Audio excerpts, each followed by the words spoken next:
तो मैडम फिर मैं उस ग्रीन लाइन को लेके कहाँ जाऊँ, ये बताओ? मेरे पास तो कोई ऑप्शन आप है? आगे बात करना ना, कहाँ फिर पे बात आपको करूँ हम दे बताओ रहे मेरे हैं को, ना, कहाँ पे आप बात करूँ कश्मीर मैं? की बात करो, कहीं पे भी बात करो, आपके जहाँ पे करनी वहाँ करो पर। और वो बोल रहे कि मेरी डिस्प्ले खराब है, लोकल है, बाहर से डलवाई हुई है और उनका बार कोड मैच नहीं कर रहा है। ये मेरी गलती है कि मैंने वन प्लस का मोबाइल लिया। और जब कोई बहुत ही ज़्यादा उछलने लग जाता है तो उसको अपनी औकात याद दिलाना बहुत ही ज़रूरी है, क्योंकि हम आते हैं मेवाड़ से और हमें उसको अपनी औकात याद दिलाना बहुत ही अच्छी तरीके से आता है। मैं इसलिए बोल रहा हूँ ये शब्द क्योंकि एक बहुत ही बड़ी टेक कंपनी है जिसका नाम है वन प्लस। मैंने उस कंपनी का मोबाइल खरीदा था और कुछ ही महीनों के अंदर, मतलब कि 9 से 10 महीनों के अंदर उसमें एक ग्रीन लाइन का इशू आता है। मेरे को पता था कि इसमें ग्रीन लाइन इशू आता है, लेकिन फिर भी मैंने उस कंपनी का मोबाइल खरीदा अपनी जिद के कारण। और जब उसमें ग्रीन लाइन इशू आ गया तो मैं सर्विस सेंटर के ऊपर गया और उन्होंने उस ग्रीन लाइन का कोई सोल्यूशन नहीं दिया। मतलब कि उन्होंने साफ मना कर दिया है कि हम इसमें कुछ भी नहीं कर सकते हैं। उनकी एक पॉलिसी है कि अगर आपके ग्रीन लाइन इशू आ जाता है या कोई डिस्प्ले में प्रॉब्लम आ जाती है तो हम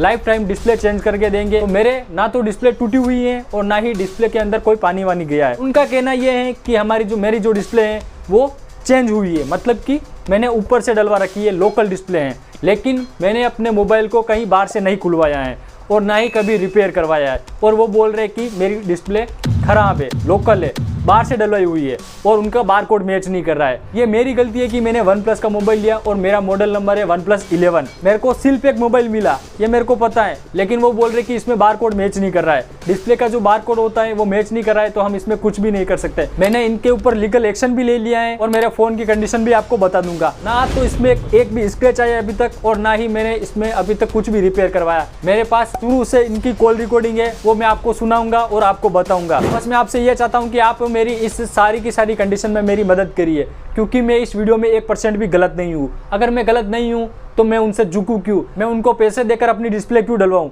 और उन्होंने लालच देकर मेरे को 30% डिस्काउंट भी दिया है। वो बोल रहे हैं कि हम 30% आपको डिस्काउंट दे रहे हैं और आप अपनी डिस्प्ले डलवा दीजिए, लेकिन मैं 30% डिस्काउंट नहीं लूंगा, क्योंकि जब मेरी कोई गलती नहीं है तो मैं पेमेंट क्यों करूं। उनकी पॉलिसी है और मैं उसी पॉलिसी के हिसाब से चल रहा हूं। उनका मैन्युफैक्चरिंग डिफेक्ट है कि उसके अंदर बारकोड नहीं लगा है और वो बोलते हैं कि हमारी बहुत बड़ी टेक कंपनी है, कोई नई नवेली कंपनी नहीं है, कोई छोटी मोटी कंपनी नहीं है कि इतना कोई डिफेक्ट आएगा।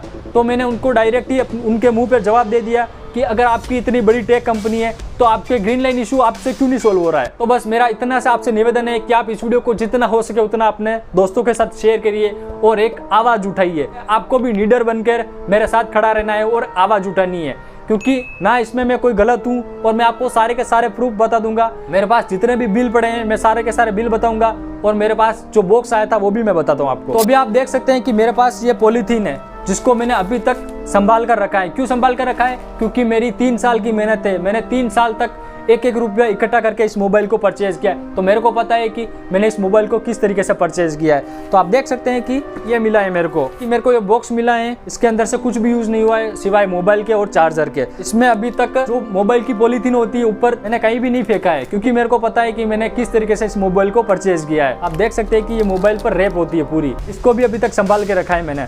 तो मैं ऐसे ही हवा में बातें नहीं कर रहा हूँ, इसलिए नहीं लड़ रहा हूँ आपसे कि मेरी डिस्प्ले सही हो जाए। मेरे को बस ये आवाज़ बनना है कि आप गलत कभी सहन मत करना। इनका सिम इजेक्टर टूल आप देख सकते हैं। मैंने इसको बस मोबाइल से सिम डालने और निकालने के लिए 1 से 2 बार यूज़ किया है। उसके बाद मैंने इसको वापस यहीं पर संभाल कर रख रखा है। मैंने बहुत सारी रिक्वेस्ट की है वन प्लस वालों से कि मैंने अपनी डिस्प्ले बाहर से नहीं डलवाई है, आप सही से चेक करवाइए, आपको जहाँ पर चेक करवाना है वहाँ पर चेक करवाइए। और वन प्लस वालों के सर्विस सेंटर वालों ने भी बोला है कि आपका डिस्प्ले है वो ओरिजिनल लग रहा है और होने में बहुत ही ज़्यादा फर्क है। मेरे को पता है, लग रहा है ये कोई किसी बाहर से एरे गिरे बंदे ने नहीं बताया मेरे को, लग रहा है उनके ऑफिशियल सर्विस सेंटर वालों ने बताया है। और जब सर्विस सेंटर वाला जो प्रॉपर मैकेनिक होता है काम करने वाला, उसको पता होता है कि ओरिजिनल डिस्प्ले क्या होती है और डुप्लीकेट डिस्प्ले क्या होती है। तो उसने ऐसे हवा में बोलकर नहीं कहा है कि ये डिस्प्ले ओरिजिनल लग रही है। ये डिस्प्ले ओरिजिनल है क्योंकि मैंने इसको बाहर से कहीं से नहीं खुलवाया है और खुद सर्विस सेंटर वालों ने भी बोला है। लेकिन इसमें गलती यही आई है कि वहाँ पर बार कोड मैच नहीं है और उन्होंने मेरे को साफ साफ बोल दिया है कि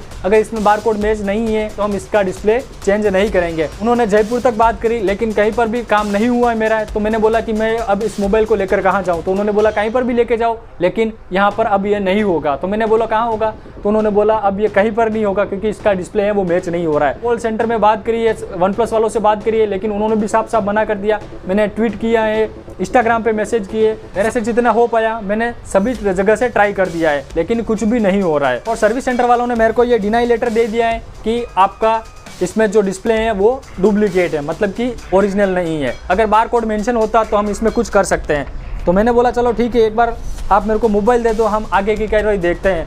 मैंने ट्विटर पर उनको कांटेक्ट किया, इंस्टाग्राम पर कांटेक्ट किया, लेकिन मेरे को कुछ भी सेटिस्फाई रिप्लाई नहीं मिला है। तो मेरे को लास्ट ऑप्शन मिला है सोशल मीडिया के ऊपर वीडियो अपलोड करना और आपसे हेल्प मांगना। तो बस मैं आपसे इतनी सी गुजारिश करता हूँ या विनती करता हूँ कि आप इस वीडियो को इतना ज़्यादा से ज़्यादा शेयर करना, जिससे कि OnePlus को सामने से मेरे को कांटेक्ट करना पड़े और मेरी डिस्प्ले को चेंज करना पड़े। और आप कमेंट में OnePlus इंडिया को, OnePlus को और बड़े से बड़े जो टेक क्रिएटर हैं, टेक्निकल गुरुजी, टेक बर्नर और ऐसे बहुत सारे क्रिएटर हैं जिनको मैं नहीं जानता लेकिन आप जानते हो, उनको टैग करो और उनको बताओ कि मेरे साथ गलत हुआ है। अगर आप अभी आवाज़ नहीं उठाओगे तो ये बड़ी बड़ी कंपनियां हैं वो और भी हमारे साथ धोखा करती रहेगी। और कंपनी वालों को ये नहीं पता है कि जब सैमसंग के साथ ऐसा हुआ था, गैलेक्सी नोट 7 उनकी बैटरी ब्लास्ट हो रही थी और उन्होंने उसको अनदेखा कर दिया। फिर उनको $4 बिलियन का, मतलब कि 40,000 करोड़ का शायद अप्रोक्स नुकसान हुआ और उनको अपना जो मोबाइल थे वो वापस मंगवाने पड़े। और मैं अब आपको सुनाने वाला हूँ मेरी और कस्टमर केयर में जो बातें हुई हैं,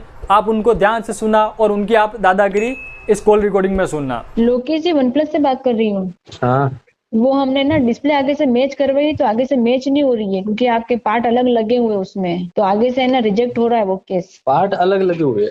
हाँ, क्योंकि डिस्प्ले का मैच नहीं हो रहा है, बोर्ड मैच हो रहा है, क्योंकि जो फोन में सारे पार्ट लगे होते हैं ना तो सब पे एक ही नंबर चढ़ा होता है और आपके डिस्प्ले का चढ़ा हुआ ही नहीं है। अब आपने कहाँ से लिया था ये फोन? ऑनलाइन परचेज किया मैंने तो ऑनलाइन आपके पास में कब आया था ये? 1 साल, अभी 30 मई को, अभी 30 तारीख को नहीं, 1 वो साल तो हुआ है। आपका वारंटी में दिखा रहा है, ये जून की कुछ है तारीख, हाँ और आगे से वो मैच नहीं हो रहा तो सर आगे डिस्प्ले वो कर ही नहीं रहे वारंटी में। तो बिल तो पड़ा हुआ है ना, बिल चाहिए तो मैं बिल दे दूंगा। बिल से नहीं, एक बार बोले आप लाके दिखा दो ऑनलाइन का, पर अंदर से अगर कोडिंग मैच नहीं होती जब तक हम डिस्प्ले दे ही नहीं सकते, क्योंकि हमारे वापस आगे चेक होती है और हमारा जब तक कोड मैच नहीं होगा तो हमारा ऐसे सिस्टम लेता ही नहीं है। तो अभी मैं क्या कर सकता हूँ इसमें, ये बताओ। अभी तो आप यहाँ से फोन ले लो एक बार, फोन लेके मैं क्या करूंगा, ये बताओ। फोन लेके मैं क्या तो करूंगा? हम भी क्या करेंगे, हमारे यही पड़ा रहेगा ना, हम डिस्प्ले डाल ही नहीं सकते उस पे, आपको ले जाना पड़ेगा। एक बार चलाओ आप। आपको तो एक्शन लेना पड़ेगा ना, आगे मैं वहां से लेके हमने कहाँ तो लेके लिया जाऊंगा, ना, ये बताओ। हमारा कि मैं यहाँ एक्शन से तो लेके हमने कहीं पे, लिया। मैं वहां से लेके कहीं एक्शन लेके जा सकता हूँ, वो बताओ कि मेरे को यहाँ नहीं हो रहा है तो मैं कहीं पे दूसरी जगह लेके जाऊँ। हाँ, दूसरी जगह ले जाओ, क्योंकि ना यहाँ से नहीं हो रहा, क्योंकि हमने इसका जो चेक करवाना था ना वो हमने आगे चेक करवा दिया। सुबह मैंने सारे कोड वगैरह भेजे, सर आप आगे से चेक करो इसमें कुछ और कहीं हुआ हो तो। सर बोले इसमें कहीं कुछ नहीं हुआ, ये मैच ही अभी तो नया हुआ, अभी नया लिया मैंने, ये अभी 1 साल हुआ है अभी जस्ट। सर पर मैं इसमें कुछ नहीं कर सकती जब तक आगे से मेरा मैच नहीं होता। सर मुझे नहीं बोलते ना तब तक मैं कुछ नहीं कर सकती, क्योंकि अगर मैं कर दूंगी तो ये फटका मेरे लग जाएगा पैसों का, और कुछ नहीं। तो अभी मैं क्या करूँ? आप आके एक बार फोन ले लो, भले मैं आपके सर से बात करवा दूंगी, आप बात कर लेना। तो जयपुर से भी नहीं होगा? जयपुर जाके एक बार करवा देखिए वहाँ पे क्या बोलते हैं। देखो मैं वहाँ मैच पे तो अभी सब देखो, सेम ही अभी चलता है नाथद्वारा पोर्टल से पे। वो जयपुर जाऊंगा और वापस आऊंगा, मेरा टाइम हाँ बिगड़ेगा। नहीं, देखो मेरी बात सुनो, पोर्टल हाँ। सबके सेम चलता है। अगर यहाँ मैच नहीं हो रहा ना तो आप कहीं पे मैच नहीं होता, जाने से कोई मतलब नहीं है। तो फिर अभी मैं क्या करूँ, मैं ग्रीन लाइन लेके चलूँ? देखो मैं भी क्या करूँ आप बताओ, मेरा जो काम था मैंने वो कर दिया। मेरे को क्या चेक किए बगैर मैं कुछ कर नहीं सकती हूँ अंदर से। मतलब हर एक डिस्प्ले चीज पे एक बारकोड होता है। डिस्प्ले लोकल है पहले से? अब देखो ये लोकल तो नहीं लग रही है, हाँ, मतलब वही तो ओरिजिनली, बट मैच original नहीं आ है। रहा। आईएमई नंबर जो बिल्ड होता है ना वो है ही नहीं उसके ऊपर। मैं आपको दिखा दूंगी बारकोड स्कैन करके, तो आपको पता पड़ जाएगा इसमें क्या एरर आ रही है, हम क्यों नहीं कर रहे हैं तो आप मेरे को लिख के दे देना कि ये मोबाइल यहाँ पर नहीं वो होगा। तो मैं लिख के दूंगी आपको, जॉब शीट हाँ। दूंगी ना, यहाँ से मैंने फॉर्म रिसीव किया, मैंने तब चेक किया, वो सब लिख के दूंगी। और ये भी लिख के ठीक है। देना कि मैं यहाँ पे नहीं होगा और कहाँ पे होगा वो भी कंप्लीट लिख के देना मेरे को। ये तो कोई नहीं बताएगा ना आपको, कोई लिखे कहाँ पे होगा, ऐसा होता तो मैं आपको वहीं नहीं भेज दूं। तो मैडम फिर मैं उस ग्रीन लाइन को लेके कहाँ जाऊँ, ये बताओ। मेरे पास तो कोई आप ऑप्शन है? आगे बात करना ना, कहाँ फिर पे बात आपको करूँ हम दे बताओ रहे मेरे हैं को, ना, कहाँ पे आप बात करूँ कश्मीर मैं? की बात करो, कहीं पे भी बात करो, आपके जहाँ पे करनी वहाँ करो, पर हम स्टोर यहाँ पे नहीं से हो रहा है, सर्विस सेंटर पे नहीं हो रहा था, कहाँ पे बात करूँ ये बताओ मेरे को। देखो सर सर्विस मैं नहीं सेंटर पे करवा नहीं हो रहा है सकती, मैं बात। आपको लाइव चीज करके दिखा सकती हूँ यहाँ पे क्यों नहीं हो रहा है, क्या चीज हुई, हाँ तो आपने वही तो बोला, ऑनलाइन अभी लिया लास्ट कैसे ऑप्शन क्या सर्विस लिया। सेंटर, अगर सर्विस सेंटर पे नहीं होगा तो फिर मैं कहाँ जाऊंगा ये बताओ। देखो सर मैं नहीं कर सकती हूँ इसमें, देखो